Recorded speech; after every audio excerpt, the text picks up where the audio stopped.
Hay dos ciudades que se mencionan más veces en la Biblia que todas las demás.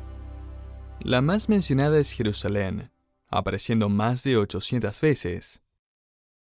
A través de la Biblia, Jerusalén es representada como una ciudad especial en el plan y los propósitos de Dios, y de hecho, Jerusalén es la ciudad de Dios.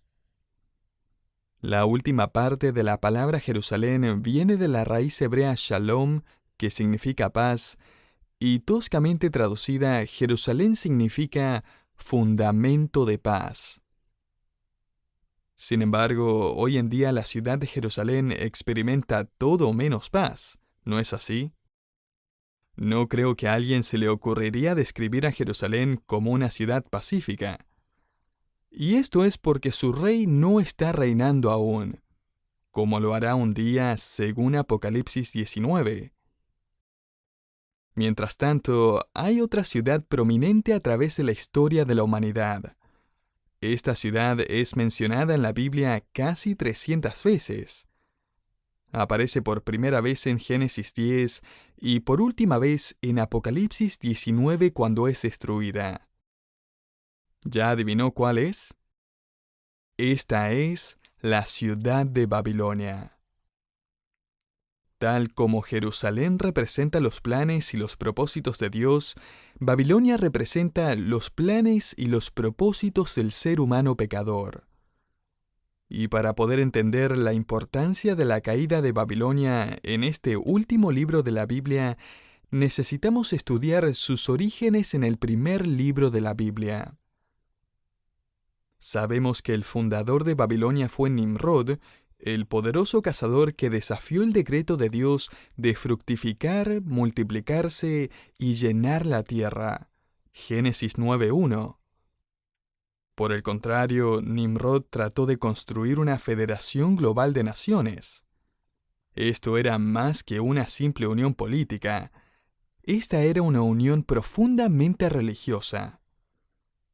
Nimrod expresó su rebeldía política en la construcción de una ciudad llamada Babilonia y toda su rebeldía religiosa en la construcción de la Torre de Babel. Génesis 11:4 registra que después del diluvio, las personas dijeron, «Vamos, edifiquémonos una ciudad y una torre cuya cúspide llegue hasta los cielos. Y hagámonos un nombre famoso para que no seamos dispersados sobre la faz de toda la tierra». En otras palabras, las personas en los días de Nimrod desafiaron el mandato de Dios de multiplicarse sobre la faz de la tierra y construyeron un imperio donde le iban a dar la espalda a Dios. Como sabrá, las alianzas políticas son frágiles. Pocas personas están dispuestas a arriesgar sus vidas por un partido político. Sin embargo, la religión es diferente. Es mucho más poderosa. Y cuando las causas políticas se unen con las causas religiosas, es posible crear una nación extremadamente fuerte, y hasta un imperio mundial. Con el pasar del tiempo, Nimrod sería adorado como el dios principal de Babilonia, el dios Marduk. El historiador romano Heródoto viajó a través de Babilonia y vio una estatua de Marduk que pesaba 22 toneladas y estaba hecha de oro sólido. Hoy en día esa estatua valdría más de $600 millones. Eso sí que es compromiso. Y cuando leemos la frase «edifiquémonos una torre cuya cúspide llegue hasta los cielos», necesitamos entender que la intención de los babilonios era reemplazar al Dios de los cielos. ¿Con qué reemplazaron entonces a Dios? Solo necesita investigar un poco acerca de la civilización babilónica para ver que ellos decidieron alabar a los cielos en vez de al Dios de los cielos. Ellos ignoraron al Dios de la creación y la creación se convirtió en su Dios. Esta creencia no ha pasado de moda. Aún en nuestra generación vemos como millones de personas creen en el universo y las estrellas y las admiran, por no decir que las adoran. Hoy millones de personas son babilonios devotos. Ellos tienen sus devocionales en el diario o la revista donde aparece su signo y creen que las estrellas tienen algo que ver con su propósito y destino en la Tierra. Este fue el primer sistema de adoración organizada. De hecho, la Torre de Babel originó el zodiaco. Si abre cualquier libro de historia de la astrología, va a notar que todos apuntan a los caldeos, otro nombre para los ciudadanos de Babilonia, como los precursores de estas prácticas y creencias. Y toda esta idolatría siguió pasando de generación en generación y de cultura en cultura. Un autor dijo que los dioses de Roma, Grecia, Egipto y todo imperio mundial esencialmente son los mismos que fueron creados por el sistema religioso de Babilonia. A estos dioses simplemente les pusieron nuevos nombres y características a través de los siglos. Babilonia fue la cuna de la idolatría organizada, la primera confederación, las primeras Naciones Unidas, la primera sociedad construida para juntar a la raza humana y excluir a Dios de ella. Hay detalles fascinantes acerca de la política y la religión babilónica que conciernen a nuestro estudio de Apocalipsis 17. Todavía estamos en la introducción a este capítulo a todo esto. En Génesis 11, la humanidad incrédula ya estaba preparándose para caer de cabeza en la religión de Babilonia. John Walvoord provee el siguiente resumen.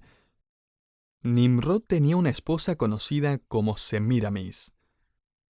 Ella, según registros extrabíblicos, creó rituales y leyendas religiosas para Babilonia. Eventualmente se formó la leyenda de que Semíramis tuvo un hijo milagrosamente concebido por un rayo de sol. Se decía que él era el libertador prometido. Su nombre fue Tamuz. Tamuz fue, en efecto, un falso cumplimiento de la promesa que Dios le hizo a Eva en Génesis 3:15. Dios enviaría a un libertador nacido de la simiente de la mujer. En otras palabras, concebido sin la participación de un hombre. Según las leyendas babilónicas, Tamuz fue asesinado. Pero después de 40 días en los que su madre lloró su muerte, él se levantó de entre los muertos. Podemos ver cómo Satanás, desde muy temprano en la historia de la humanidad, ha falsificado la verdad y diseminado su mentira a través de distintas religiones para confundir y engañar a las personas. Semíramis, la esposa de Nimrod, comenzó la práctica de la prostitución religiosa como una forma de adoración. En otras palabras, santifiquemos el pecado. Así que en Babilonia fundaron una orden de vírgenes, que eran cualquier cosa menos vírgenes, para que sirvieran como prostitutas sagradas a las personas que venían al templo a adorar. Tan nociva fue esta religión creada en Babilonia que Dios juzgó a la humanidad mientras construían la Torre de Babel, confundiendo su idioma, y así esparciendo efectivamente la humanidad hasta los extremos de la tierra. Pero aún después de ser diseminados por el mundo, incapaces de hablar un mismo idioma, la adoración a la creación y la combinación del pecado con la religión ya se habían hecho parte de su ADN espiritual. Y vemos cómo se repiten los mismos patrones en todas las culturas a través del mundo. Es fascinante descubrir a través de la escritura cómo la ciudad de Babilonia constantemente adora a dioses falsos y está en conflicto con la ciudad de Jerusalén y su Dios creador. De hecho, solo necesitamos dar vuelta un par de páginas después de Génesis 11 para encontrar un conflicto entre estas dos ciudades. En Génesis capítulo 14 encontramos que varios reyes conformaron una coalición, derrotaron a Sodoma y se llevaron a sus ciudadanos como esclavos. Una de las personas que fueron llevadas cautivas fue Lot, el sobrino de Abraham, junto a su esposa e hijas.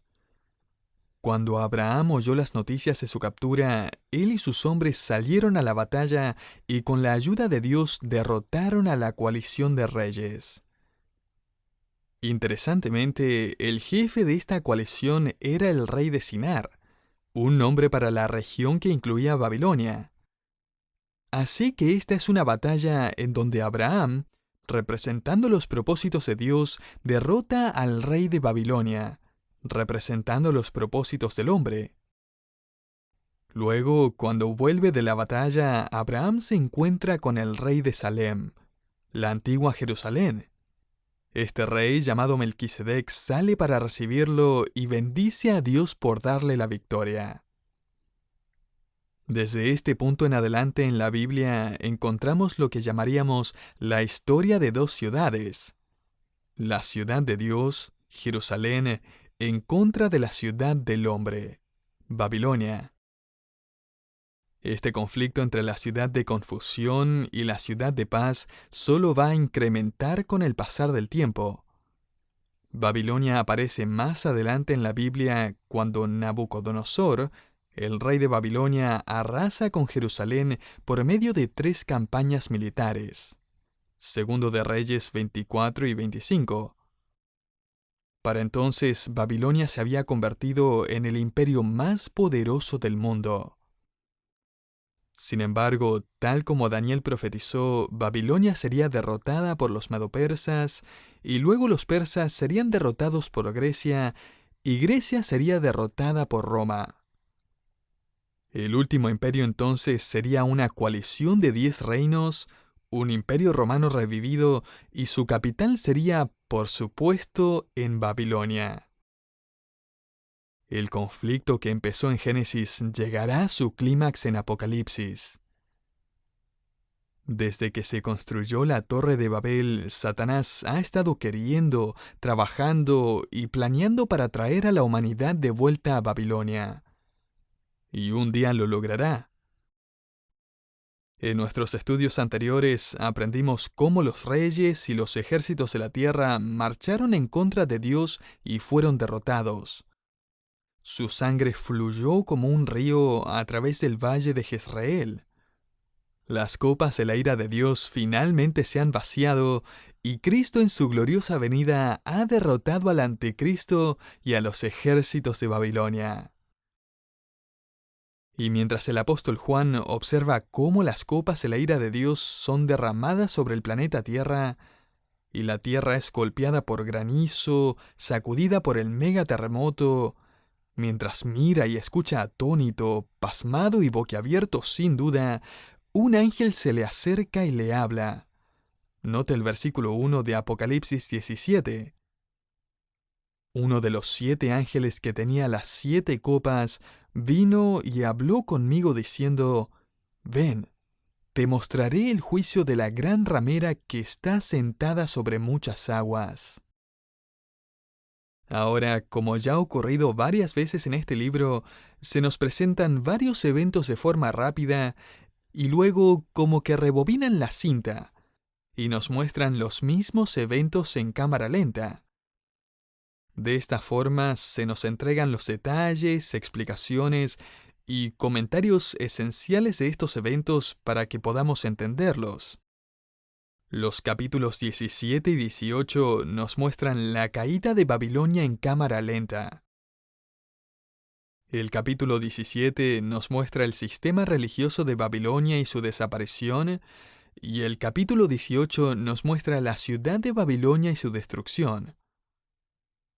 Y a todo esto, en este libro de Apocalipsis se habla más acerca de Babilonia que de cualquier otro tema o evento. Hay 404 versículos en el libro de Apocalipsis, y de los 404, 44 tienen que ver con Babilonia.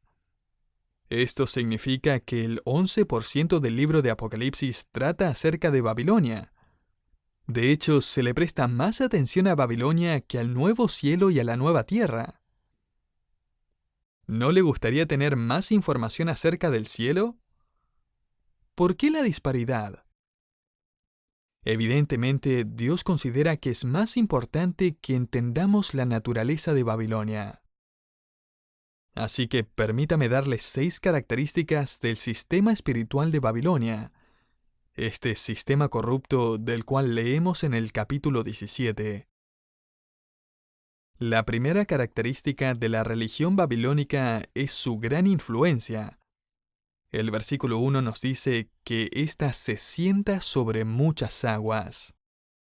Saltémonos al versículo 15, donde se nos explica que las aguas donde se sienta la ramera son pueblos, multitudes, naciones y lenguas.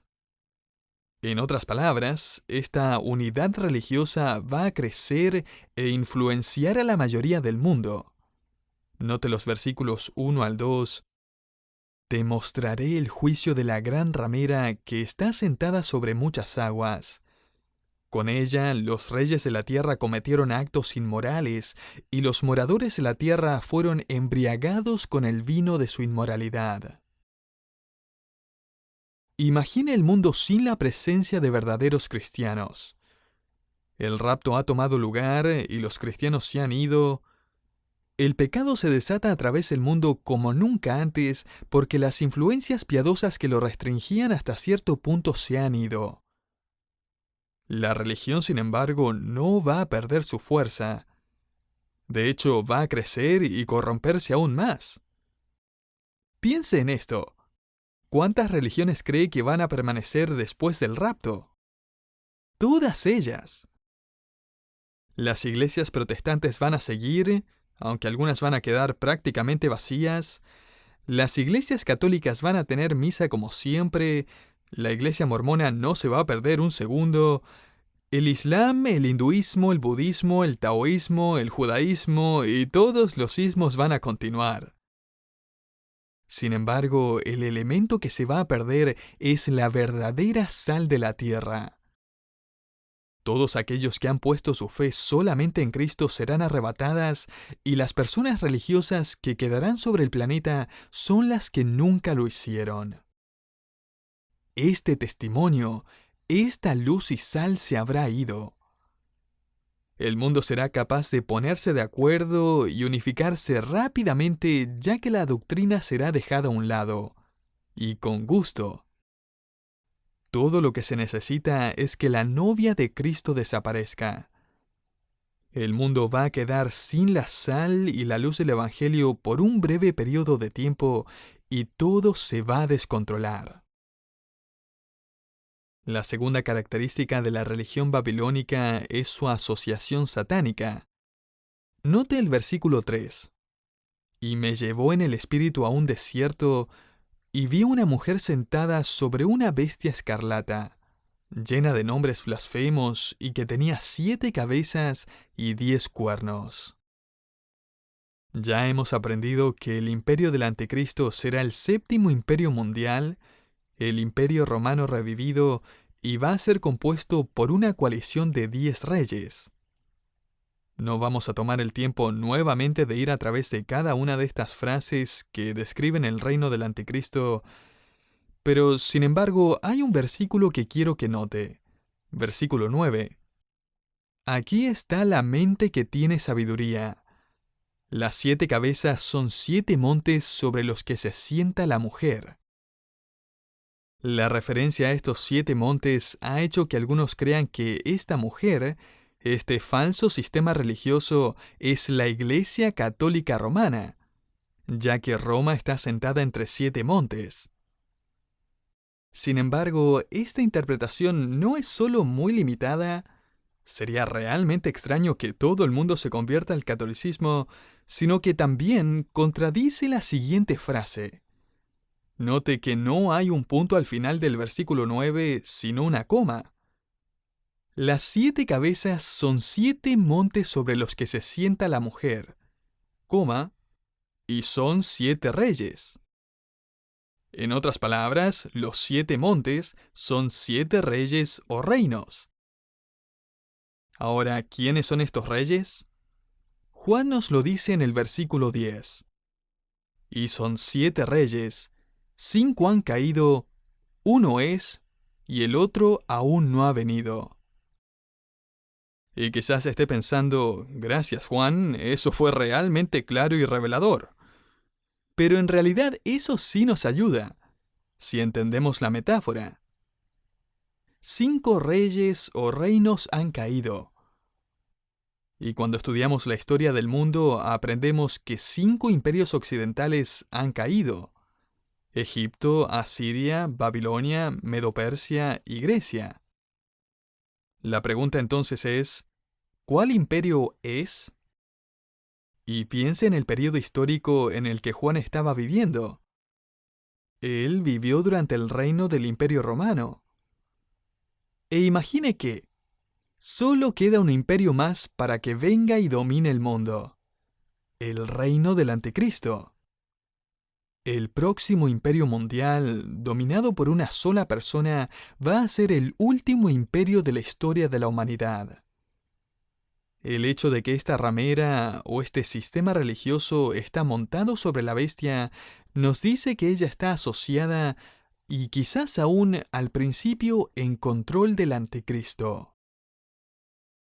La tercera característica de la religión babilónica es su riqueza y su unión. Nota el versículo 4. La mujer estaba vestida de púrpura y escarlata, y adornada con oro, piedras preciosas y perlas, y tenía en la mano una copa de oro llena de abominaciones y de las inmundicias de su inmoralidad. La ropa púrpura y escarlata era la más cara que se podía comprar. Para hacer ese tipo de ropa se debían usar millones de moluscos que producen ese tipo de tinta. En los tiempos de Juan, unos 30 ml de púrpura costaba más de medio kilo de oro. La religión que captura la atención mundial será elaborada, atractiva y muy adinerada. Y me pareció interesante que esta mujer está adornada con cosas que el cielo tiene en abundancia: oro, perlas y piedras preciosas. Lo que me hizo pensar que comparada con el cielo, las religiones del mundo solo parecen baratijas. La cuarta característica de la religión babilónica es su perversión. Note el versículo 5, y sobre su frente había un nombre escrito, un misterio: Babilonia la Grande, la madre de las rameras y de las abominaciones de la tierra. En otras palabras, todo empezó con Babilonia, la cuna de la rebelión organizada. La adoración a la creación, la exaltación del universo, la devoción astral, la idolatría y todo ese tipo de cosas es Babilonia. La quinta característica de la religión babilónica es su propósito sangriento. Note el versículo 6. Y vi a la mujer ebria de la sangre de los santos y de la sangre de los testigos de Jesús. Desde el tiempo de la antigua Babilonia hasta el día de hoy, las falsas religiones han provocado un baño de sangre después de otro en contra de los creyentes. Y al llegar a la tribulación, esta ramera está borracha, totalmente ebria con la sangre de los cristianos. La sexta y última característica de la religión babilónica es su destrucción final. Saltémonos al versículo 16. Y los 10 cuernos que viste y la bestia, estos odiarán a la ramera y la dejarán desolada y desnuda, y comerán sus carnes y la quemarán con fuego. Cuando el Anticristo revele su imagen y profane el lugar santo, él y su confederación de 10 reinos no van a necesitar más a la gran ramera. La mayoría de los eruditos creen que esta religión mundial va a ser reemplazada alrededor de la mitad de la tribulación, cuando el Anticristo afirme ser Dios y demande ser adorado. ¿Qué le pasará a este sistema religioso, adinerado y mundial? Esta ramera va a ser deshonrada, devorada y destruida. Probablemente va a reclamar algún derecho de reinar con los demás, pero ellos simplemente se van a deshacer de ella. El Anticristo no va a necesitarla más y va a deshacerse de ella de una vez por todas. ¿Y dónde está Dios durante estos días de blasfemia? ¿Seguirá aún en control? ¿Se habrá salido esta situación de sus manos? Note el versículo 17, no lo pase por alto, porque Dios ha puesto en sus corazones el ejecutar su propósito. Que tengan ellos un propósito unánime y den su reino a la bestia hasta que las palabras de Dios se cumplan.